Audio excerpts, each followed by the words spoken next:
It's the investigation that shocked the nation. Champion racehorses sent to the knackery, all in the name of profit. But nobody has heard it straight from the horse's mouth. Until now. This is Three Corners. Blinks and miss it. Thanks for joining. Thanks for having me. As you know, it's been a big week for your industry. Allegations of cruelty, corruption and horses being executed once they're no longer profitable. What needs to change? Oh, well, of course, I was shocked to see the footage. And on behalf of my members, I extend my condolences to the families of those horses. But the sad reality is every horse that has ever been sent to a knackery and turned into dog food was a loser. So the best way to stay alive is just keep winning. But isn't there a duty of care to look after retired champions? Oh, look, we all have a life cycle. When we're born, we race, we die under dubious circumstances that get swept under the rug of a billion-dollar gambling industry. I mean, if I wasn't racing, I'd be doing pony rides at a kid's fete.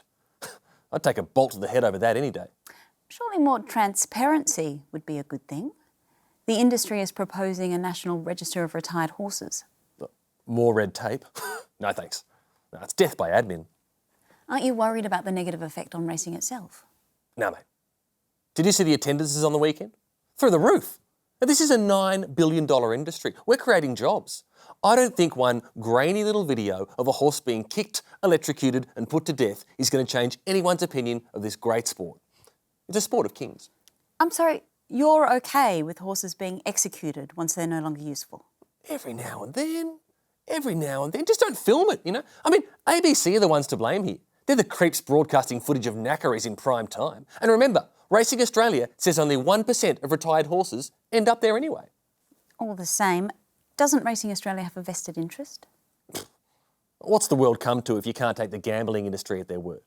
Seriously, I don't think they'd be putting that many ads on TV if it was bad for us. Are you advocating gambling? Look, you want a real scandal? What about the welfare of human spectators who attend these races? I mean, grown men pissing in the gutters, young women paying $400 for half a hat. It's degrading. I'm sorry? These people are vulnerable. They haven't got a voice. So my message to the Australian public is this.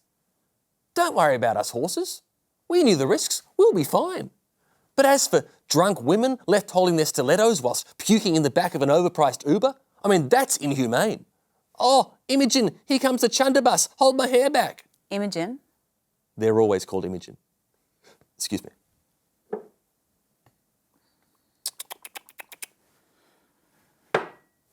Is there still a future for racing in this country?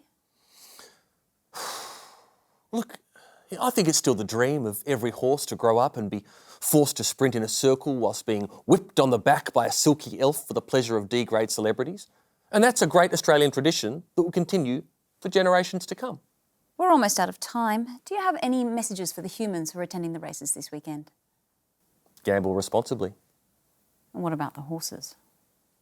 You'd better win. We done?